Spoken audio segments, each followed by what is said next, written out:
And we are live. Hi, this is Dave Sherwin with the Nairobi Health Show with Dr. Anne-Marie Barter. Dr. Anne, welcome to the show. Hey, thanks so much for having me. Super, super glad to be here. So, anyway, I don't know what we're going to dive into today. We're going to go wherever we feel like it and talk about ideas that can help people's health. As long as it helps people's health, then I feel like the show has been successful. And so you, with your experience and your enthusiasm that I got tuned into there as we were meeting before the show, I can tell you have great energy about this and some good ideas. So I'm excited to dive in. I'm going to read your bio first and then have you just talk about that a little bit more so we can get to Sure. know a little more about you, and then we'll jump into some specifics. So Dr. Anne-Marie Barter is a functional medicine practitioner and health influencer on the cutting edge of holistic healthcare. She specializes in difficult functional medicine cases, helping people with issues concerning thyroid, blood sugar, gut health, and hormone dysfunction, as well as other metabolic conditions. And we, our company, are very familiar with difficult to diagnose situations. We have one particular product that has been a real lifesaver for people with their gut health, and it was something that we discovered through the development of that product, which was brought to us by someone who had this condition. We discovered things like, fructose malabsorption, and not necessarily discovered IBS. A lot of people know about IBS, but in gut health alone, there are tons of very difficult situations and a lot of hit or miss practices, and a lot of people struggling with, why do I feel pain after eating even a healthy meal? And so that's just one area of health that we've been introduced to as a company and deal with on a regular basis. There's many others, and that's your area of expertise. But what brought you to this point into becoming the holistic doctor that deals with difficult to diagnose cases? I think that I become a person that somebody sees based on exclusion. They've been to 7 different docs, they've gotten all kinds of tests run, and then that's where I come in and specialize, probably because my case itself was very difficult to diagnose and all the struggles that I faced. And it's been interesting, now things like mold are more well known about. But I think one of the biggest lines for me was I had a real severe dental infection that nobody could ever diagnose. I didn't have root canals. I just had a basic wisdom tooth extraction when I was really young. And I continued to have these chronic gut problems that just wouldn't go away. And come to find out, I have a gaping infection in my jaw that was actually contributing. Hold on. We lost your audio just for a second. Right after you said, come to find out, what did you say then? I had a gaping infection in my jaw. Wow. And so ultimately that's called something, it's called a cavitation. And so that was affecting my gut pretty dramatically because it was allowing this bacteria to flourish that was giving me IBS-like symptoms, but there was nothing really on stool testing until I finally found these bacteria. And so I just feel like at this point, I don't want to give up on people. I want to dig in the literature. I want to know more. I want to figure out more to really help more people. So that's why I got into this, was because of my own health struggles. And then when you see somebody sitting in front of you, it's so hard because you put yourself in their shoes and you know what they're going through. And so that's kind of how I got into this. It was just from personal experience, really. That whole issue of teeth is so amazing to me. I mean, and until I got into the health world, I had no idea about this. I'm a child of the 80s, and it wasn't until about 8 to 10 years ago that I had all my old silver fillings removed from my teeth, right? I had no idea. It was actually my chiropractor that figured it out and told me, you've got a problem, that the root of your problem is in your teeth. And I thought that was so strange. And since then, I've heard many, many stories just like yours. And whether it's, the old silver fillings and all the crud, and even the, what is the metal now? It's slipped my mind. Is mercury in those fillings, right? Mm-hmm. Yeah, the amalgams. Yep. Amalgam. And so, and your situation and many others. And so for those of you listening, If you've got a difficult to detect situation, make sure you haven't ruled out your teeth yet. That could be where the problem could be stemming right from your mouth. Exactly. Exactly. And you're going to be written off as totally normal. And I just want to just put in there, an x-ray of your mouth doesn't cut it. You actually really need to see more advanced imaging, like a cone beam scan, to really see what's going on in the mouth and to see potentially where the infection is. But a big keynote, chronic gut issues that won't go away, even when you're seeing great docs, you're doing great protocols, but just chronic health issues could be your mouth. So yeah, good point, I think. And how many of them are kind of like my scenario where it was work done as a teenager versus, are a lot of these things just kind of from when we were younger, or can they be introduced into adults? I mean, what kind of situations have you seen? I mean, this isn't the main area we're going on the podcast, but I do want to hit on it just for a minute before we dive into the questions I have for you. Totally. Yes, it's all of the above. It can be from being, just basic dental procedures as a kid. I think one of the, mine was a wisdom tooth removal where I got dry socket at the time. Not everybody that I have seen has gotten dry socket at the time. They did have some major reaction during the removal. Wisdom tooth is another one that can be a problem. So any sort of dental work where you're adding anything, amalgams have created some problems, So I think the big things are primarily root canals and cavitations. So again, wisdom tooth removal and root canals. And you can see some of the symptoms start. It doesn't happen right after the root canal necessarily. Sometimes I see it 6 months later. Sometimes it's like 4 years later. But you'll see sinus issues that just won't quit. TMJ problems that just won't quit. You'll have lymph nodes where you can feel it under one side of the chin. You're like, why won't this go away? Neck pain on one side, shoulder pain on one side. Those are all keynotes for that. If you're getting good care and it continues to come back and you're doing all the right things, maybe just double check into that. Okay. Excellent. Well, one of the things that you're excited to talk about is neurotransmitters. And we talked about this just for a few minutes before the show, and I'm excited to dive in. But let's just roll. I mean, when did neurotransmitters come across your radar?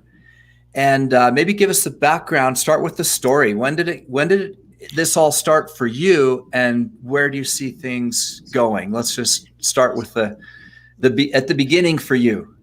Totally. So initially, when patients used to come into my office, I would put them on a 30-day elimination diet, and just to see which foods they were reacting to. And people would be on board. Yeah, I'm so excited. Yeah, I think I really need to do this. La da da da da. Great.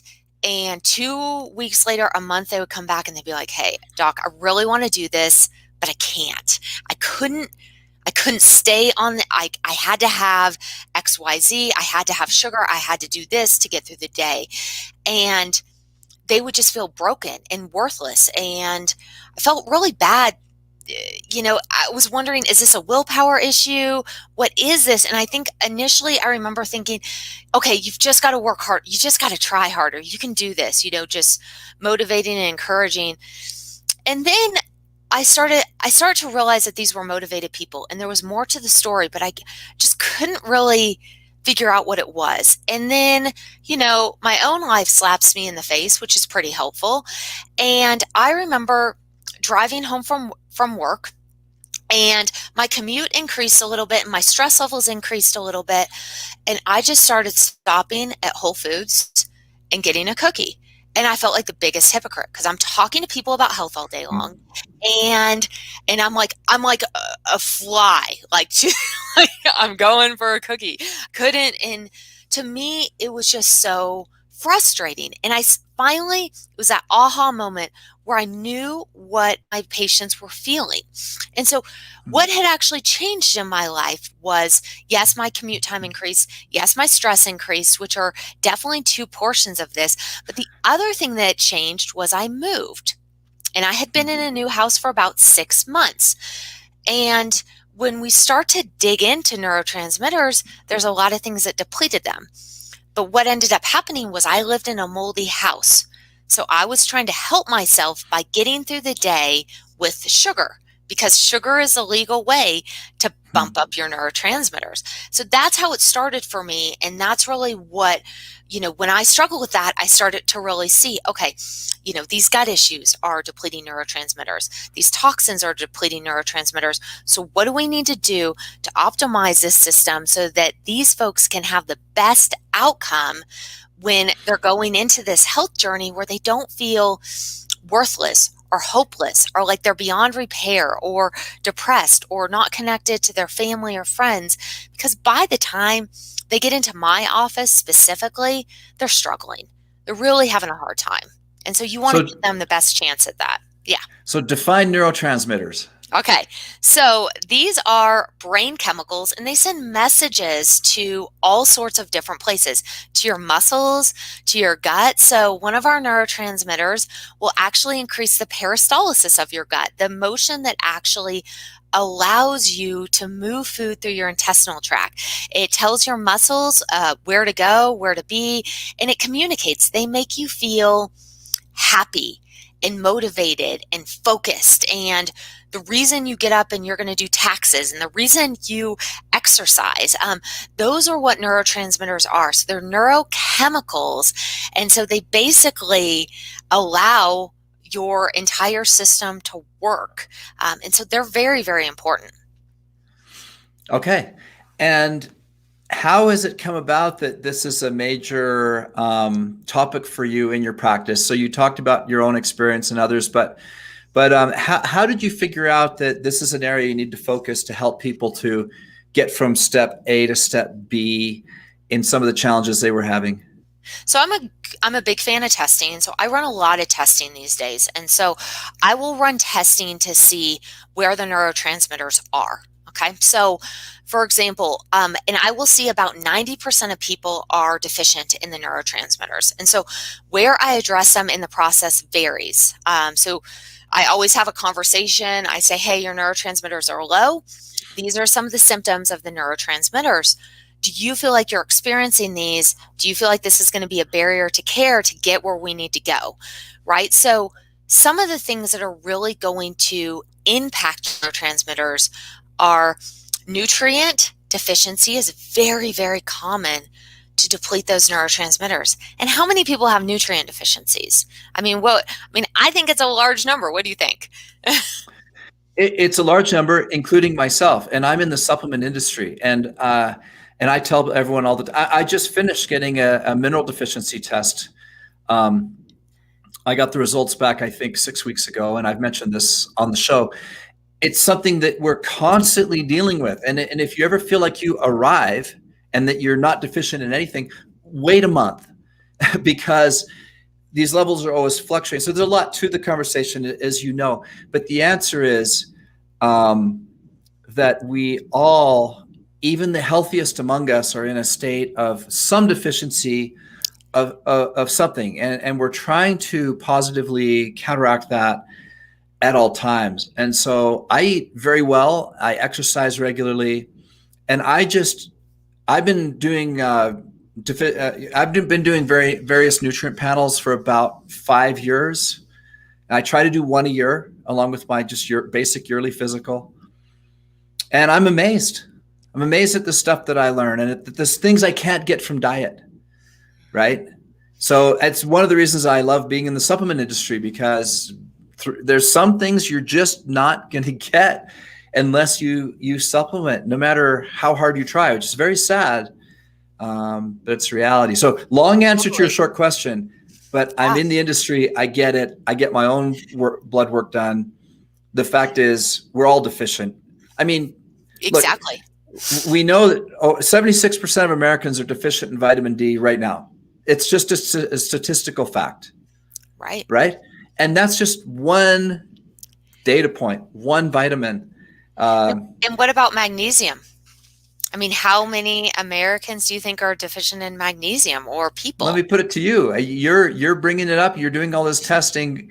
Fair and number. you're probably also researching. So How do you think it would compare to the vitamin D stat I gave you, for example, magnesium?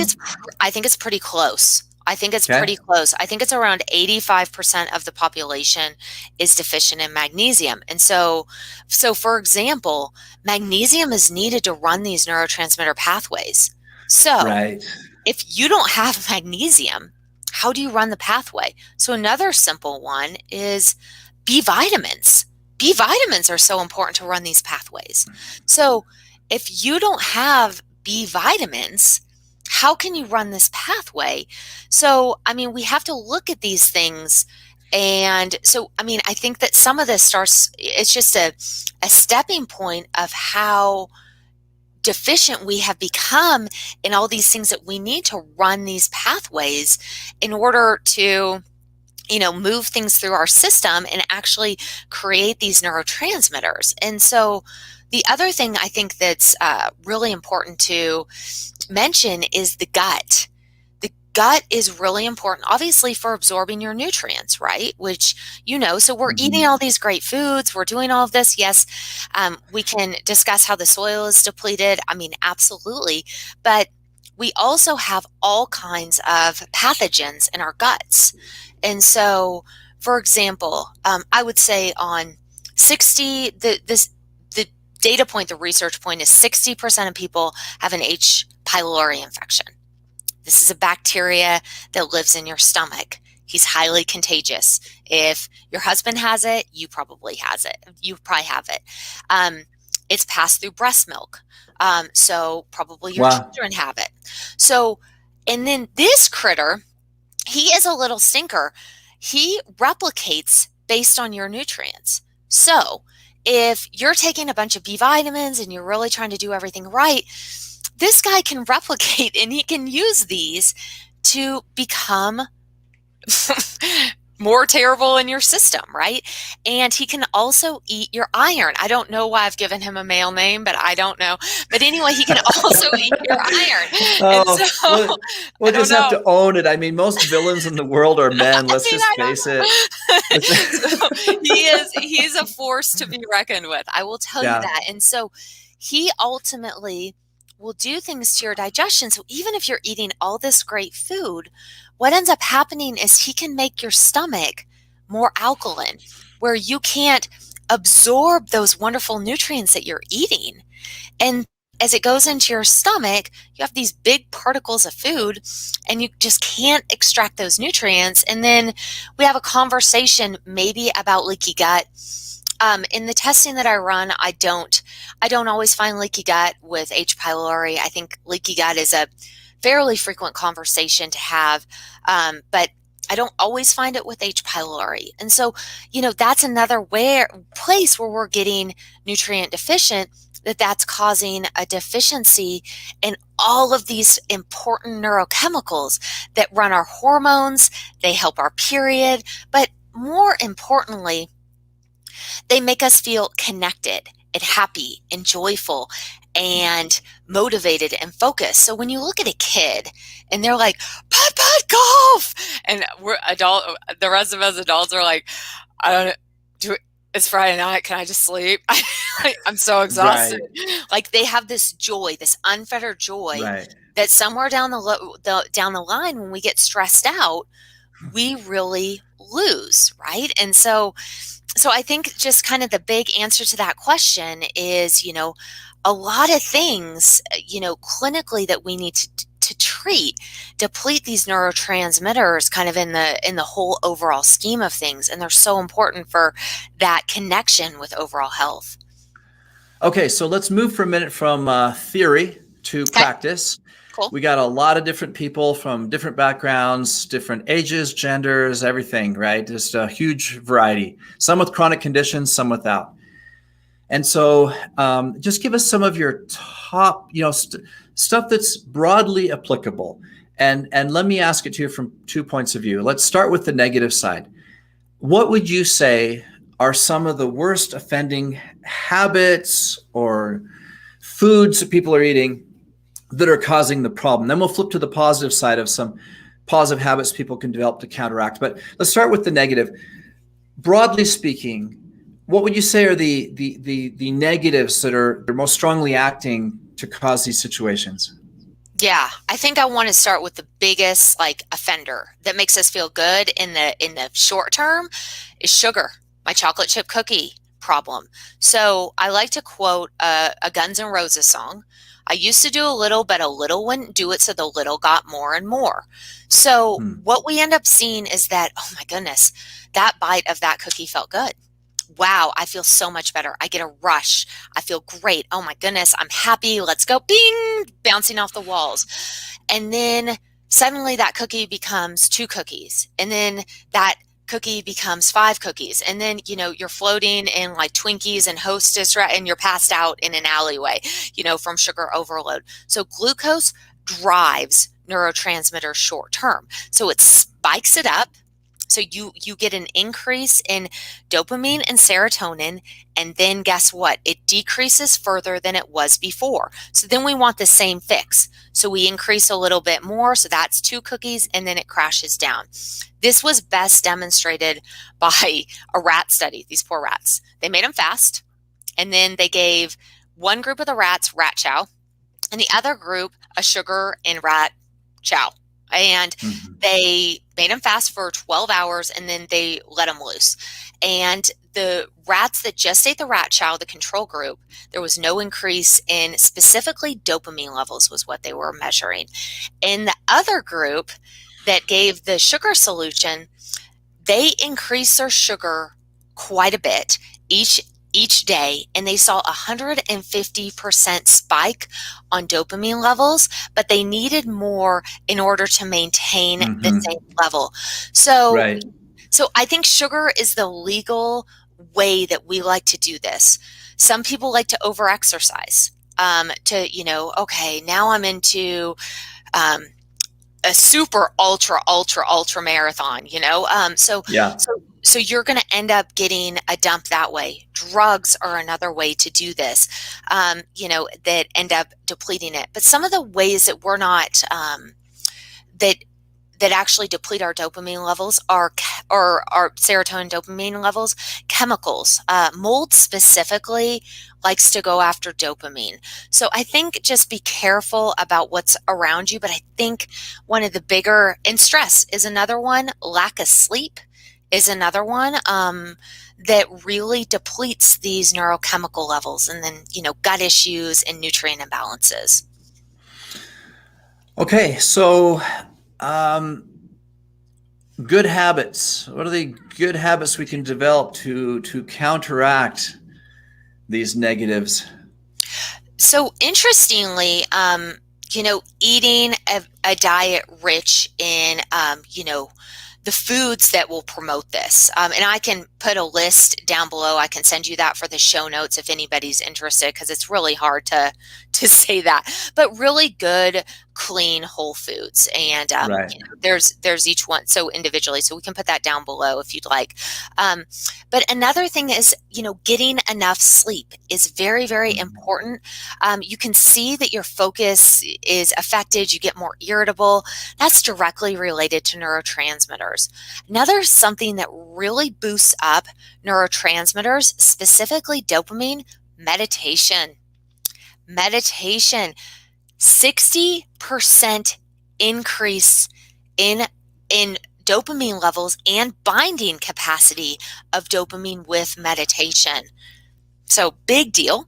And I know that that's something you're very passionate about. Sunlight. You need sunlight. Go outside in the bright of the day in sunlight.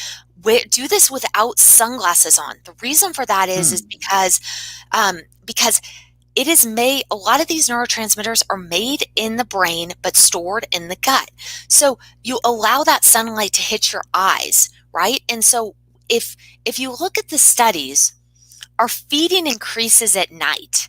We tend to have more of a feeding at night with to really increase those neurotransmitter levels to make us feel good. So you think about when people eat, they sit down to watch TV at the end of the day and they just eat, right? Just kind of mindlessly because they don't feel good. Or you tend to eat more in the winter months. So in the rat studies, they've seen that rats tend to eat more when it gets dark out to increase those levels of neurotransmitters. But again, so if you can just get that sunlight, that's what you want. But most of us are sitting in front of blue screens, blue devices. We have overhead lighting overhead. Overhead lighting over, yeah. You get my point. I got it. So what you want to do is you want to emulate, like, so if you were to go out camping, okay, and you went out camping, you're going to go to bed when it gets dark out. And if you don't, you're going to start a campfire. And you think about what that campfire is, the color of that campfire. It's going to be an orange hue. And so that orange hue doesn't have as much blue light like the sun. So your body knows, hey, it's time to start winding down. We're going to take this serotonin and convert it into melatonin. We're going to start to really wind down and just start to put the brakes on. And so something that you can do naturally in your home that can help is just to turn on lamps and make sure it's that warm orange hue versus really bright blue lights from the LEDs. And same thing, with, devices, turn those off because that helps with the secretion of, our neurotransmitters. Another thing that's interesting, fasting. So they were studying some religious groups that fasted, and they checked specifically serotonin levels at day 19 and day 29, I believe. And so at day 19, the serotonin levels were up quite a bit actually from baseline. And at day 29, they were way up. And so, wow. Yeah, so we're starting to see some of these things that we're able to really reset. So I think that those are some things to do at home. We do have a supplement that helps to boost those, but I would really recommend trying some of these things initially that are a little more conservative before jumping into something else, because you can long-term make some big changes in your life that are just going to continue to elevate. And if you're going to do supplementation, truly, you should only do that for 1 to 2 rounds of a bottle, and then you should naturally have high enough serotonin and dopamine levels that you should be able to maintain on your own versus needing something. And I believe, in my practice, I always tell folks that everything that I do has a beginning, middle, and an end, like any good story. So, but it's about your lifestyle to maintain that. And I just Right. think that that's really important to drive home. Yeah. So back to this, you said that people had a 60% rise in, was it dopamine after meditation? And so for how long were they meditating, and for how at each session, and how many days? Do you have any idea, or do you remember the study? They didn't say. They just said we saw a rise in dopamine with meditation and an increased ability to bind on the dopamine receptor, specifically D2 and D3 dopamine receptors. So they didn't say about the time frame of the study, to my knowledge, because I was really interested in that because I meditate a fair amount. But they didn't really have time frames on that. I think the overall study was done. They watched it for about a month. They watched dopamine levels for about over a month time, but I don't recall the time frame. So tell me about your own practice. So I primarily, let me tell you the pitfalls of my practice first, so that there's some people out there that feel good about themselves. So initially, when I started meditating, I actually had to do a heart math receptor on my ear to watch to see that I was actually focusing and concentrating, because I'd be like, okay, I'm here. I think I need to check my email. I was like, can I multitask and do this? And so I really had to see something that showed me, hey, like, you're actually getting into greater coherence now. Hang with it, because I will tend to get intrusive thoughts or start to think about other things that I need to do while I'm meditating to really put that aside. And so I basically use more of a heart math practice. I have to sit up or else I fall asleep, or I have to me too. walking meditation, but nothing laying down, nothing. So I've meditated probably for about a year and a half. And I think it's really powerful. I think it's calmed down my really driven A-type personality. I feel like it's calmed a lot of inner tension down. And I have definitely seen an ease. For example, we're talking about neurotransmitters. I've seen just kind of a more balanced mood. There's not much that gets me riled up, and I definitely feel a higher level of gratitude that I've always felt, but I think it puts everything into perspective for me. So I really feel it's powerful. Sure. Good grounding technique for me. I agree. I totally agree. I'm a huge fan, as you mentioned, and I'm 5 years into my practice now. And everything you said, I can totally relate to. I mean, I couldn't sit for 3 minutes when I started. It was unbelievable. It wasn't until I went to my first retreat that I really felt like I broke through and was able to sit for a long period of time. But as much as I'm a fan, we know statistically that most of the population simply is not going to develop a meditation practice. And so I keep encouraging people, and at the same time understanding that I was in my 40s before I could start a practice myself. So I'd be a hypocrite to expect my own children to all have a perfect practice, or anyone else, really. It's the type of thing you have to be ready for. At the same time, I think becoming a more meditative person, there's a lot of ways of doing that. I think there's a lot of forms of meditation. You don't have to have a formal practice. You and I both have a formal practice, and we love it. But like you mentioned, walking meditation, I mean, just which can be as simple as walking without headphones out in nature. It really can.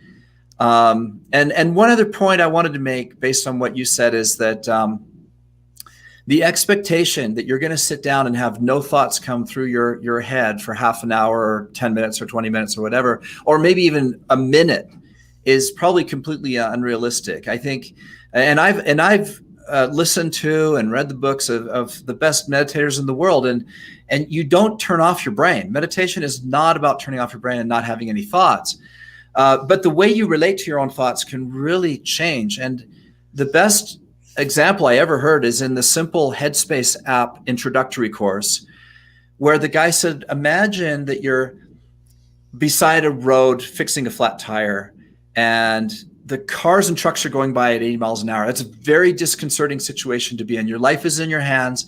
You can feel the wind of the traffic's rushing by you.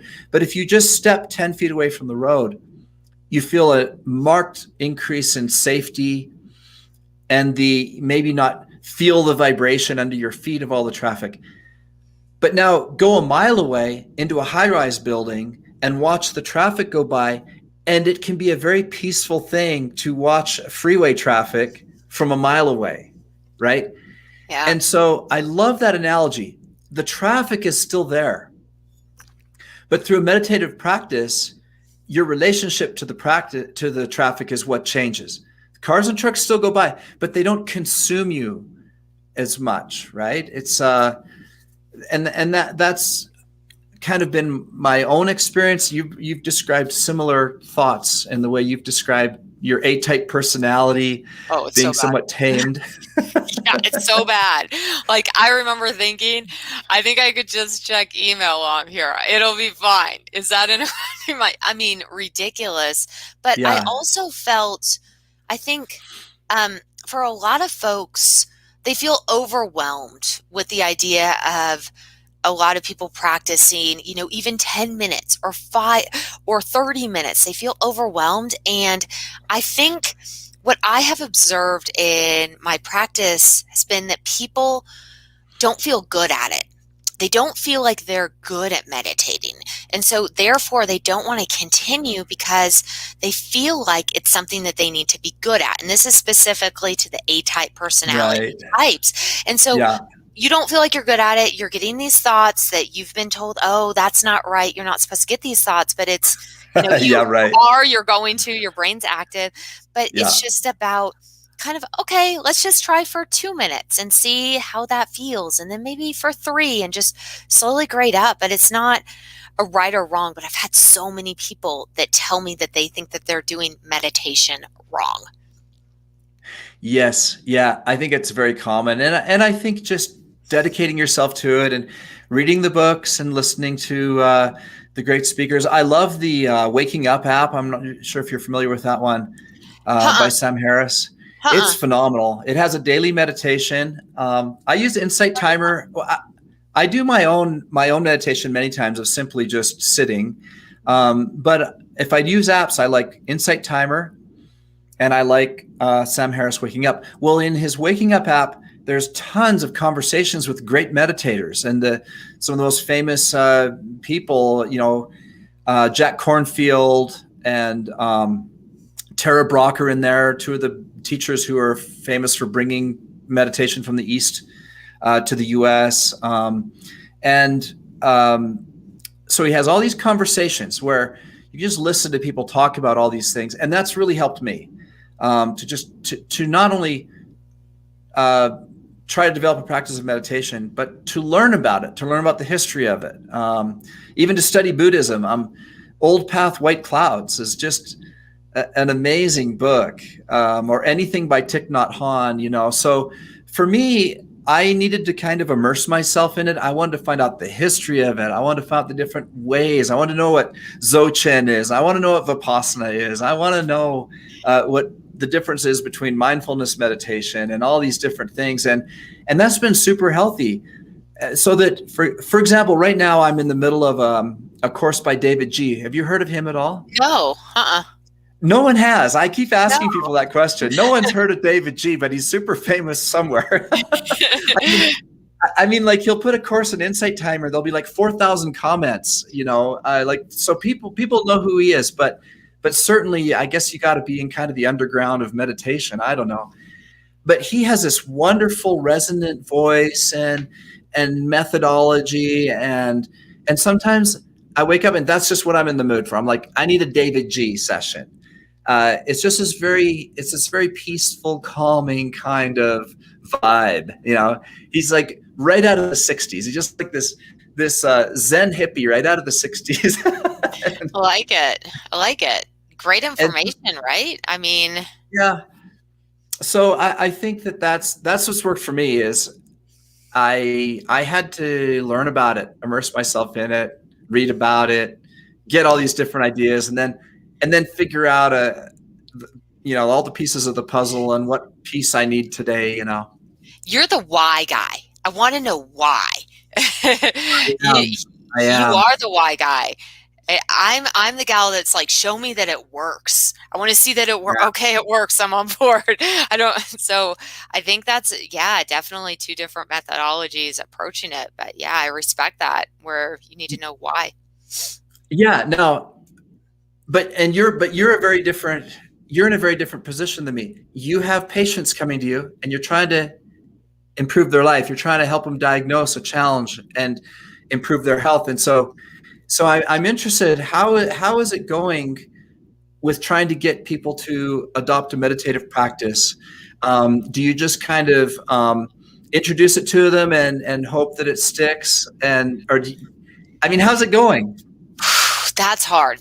I think any lifestyle changes I have seen are a challenge as I move through practice.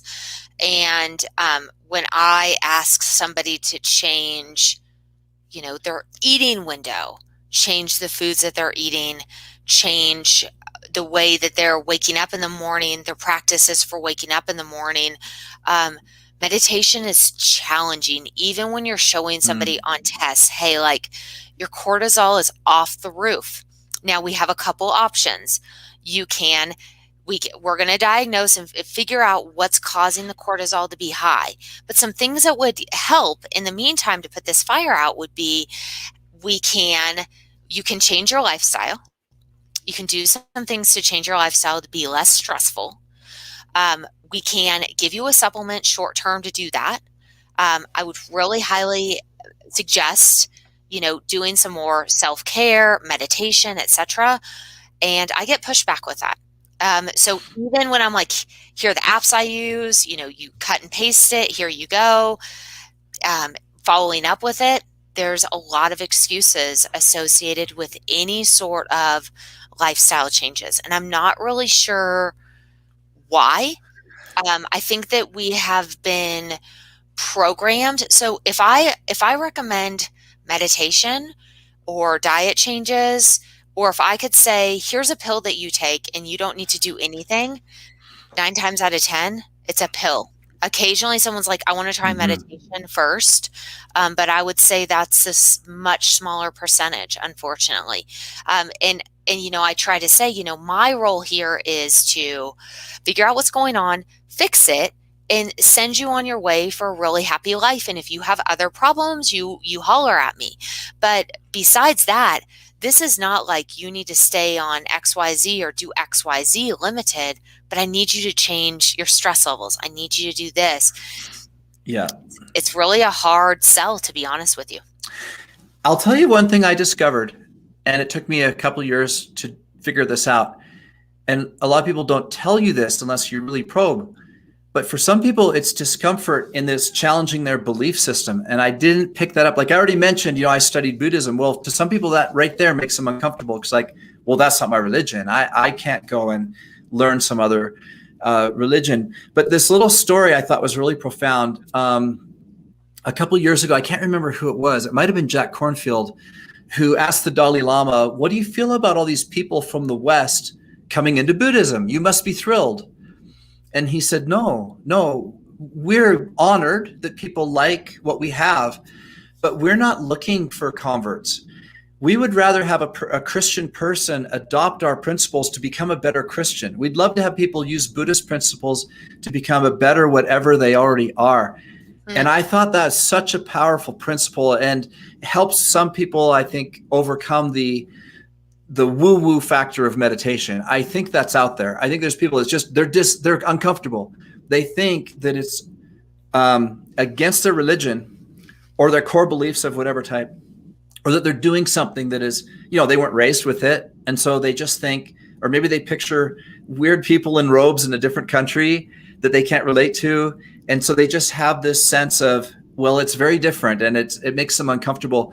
So I think that part needs to be addressed with people, because when you say meditation, to a lot of people, that's a religious word and comes with baggage. And so I think that little story about the Dalai Lama, I think is super helpful to people to go, oh, okay, if this is going to help me become better at what I already am, I'm all in. But if it's going to make me become something else, then I'm very hesitant. Sure. Yeah. I can see that. I can definitely see that. I think that's part of it with maybe 30, 40% of people. I don't know. It only came on my radar maybe 3 years into my own practice as I was talking to people about it. And I was an evangelist for meditation and mindfulness, that finally people would open up with me.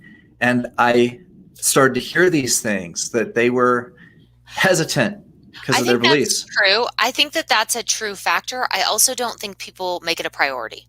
I think it's just simply that. I think that people don't want to change. I think that there's exactly what you've said, and I think it's faceted, but I think that people don't feel like they have time. They're already maxed out so much that they don't feel like they can put in one more thing, even though it'll help them not feel so maxed out, but it just feels like too much. Sometimes I even get pushback with, even taking a supplement is too much. I'm too close to the line right now where I'm so overwhelmed that I don't even know if I can do that.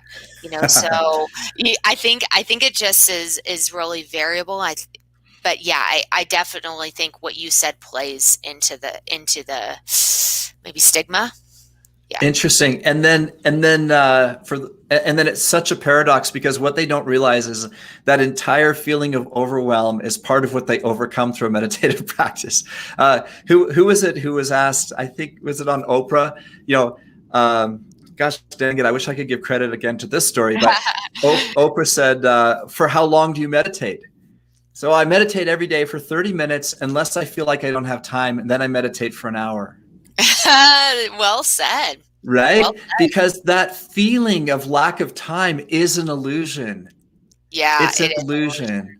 Totally. And you can't even see it's an illusion for a few years into your meditation practice, I think. And so that's an inner thing that we're holding on to, and a belief, and it can all change and unwind over time. Over time. And I think that that's a key factor that you said, is over time. So if I sit down and I meditate tomorrow and I'm like, I didn't feel anything, I don't feel any different. I think it's that we want results fast, or else we don't have time for this. We need results now, or else we don't have time for it. So I think that it's that patience of allowing this to just develop as a daily habit, and then seeing what happens as it becomes a daily habit without any expectations. Right. Yeah. There's so much there, right? Having a goalless practice becomes part of the deal eventually. But if you tell someone that in the beginning, they're like, what are you even talking about? Why would I do a goalless practice? So much of this is hard to explain. But you got me on my hobby horse, and I feel like we came away from some of your key points. So I think before I let you go, and I've already kept you a long time, more tips just from your practice. Again, talking to a broad audience, you've mentioned nutrition, and by the way, make sure and send that over to us, what you have, and we'll put that on the show notes, and we'll share with people. Yeah. Any other things that you're finding from your practice that broadly apply to a lot of people that they could implement into their lives? Give us those things that the 80-20 rule, the 20% of things that would give some really great results. I mean, I think the biggest thing is, I just want to nail it home, is just be so careful about sugar. I think that is really the biggest piece that is really going to have a problem with your progress. And I think we might need, and if you're one of those folks that's really addicted to sugar, I understand. It's just maybe unwinding what's there and why you need to eat sugar and what's going on. And so one of the things that I see in practice is people want to eat sugar because they have trouble with their gallbladder, for example, and it's hard for them to break down fat. A lot of folks that do keto that don't have very good results just have some trouble with their gallbladder. Another thing is digestive function just doesn't work. And I'm not a proponent of any one particular diet. I just want to make that clear, but I think a lot of pitfalls that happen, I think everybody's very individualized. And so, going into that from an individualized standpoint, I think is important. So I don't make broad recommendations about diet. But for example, with, we talked about an H. pylori infection, you're not going to feel like you want to eat any protein or any of that because you can't break it down, or any food that's tough to digest. You're going to naturally steer away from it because you just cannot break it down. You need essential amino acids to make neurotransmitters, specifically on the two that we've talked about today. Tryptophan and tyrosine are two really important neurotransmitters to make from that standpoint. And I think that's important. Another thing that's interesting is birth control depletes a lot of vitamins that you need for this pathway. In fact, it depletes a lot of vitamins in general. So I think that people don't really consider that when going on to birth control. It was women. So educating women about that piece, that it can deplete those vitamins. And so you just feel super irritable or having a really hard time or just really short. A lot of times, your nutrients could be depleted from that standpoint. And I think really checking your environment to see what's there. I find that detoxing somebody is a really multifactorial process, that there's no real streamlined approach to. I think the recommendations that I gave before, I think some of the best doctors are, sunshine, good nutrition, being able to go out and exercise to your tolerance, not over exercising. I think a key factor for that is if you feel exhausted after you exercise, you might be going too hard. And so I think really look at that and maybe pare that back a little bit. If you're constantly being injured with exercise, it might be a little bit too much for your body. And that doesn't mean that you can't get there. It just means that you're not there right now. And so the adrenal gland has a big correlation with dopamine. In fact, dopamine and your catecholamines, your fight or flight hormones, share a pathway. And so if you're constantly stressed out, you're going to deplete that pathway. And you may not have anything left for dopamine. And on the other side of it, your adrenal glands run your hormone pathways.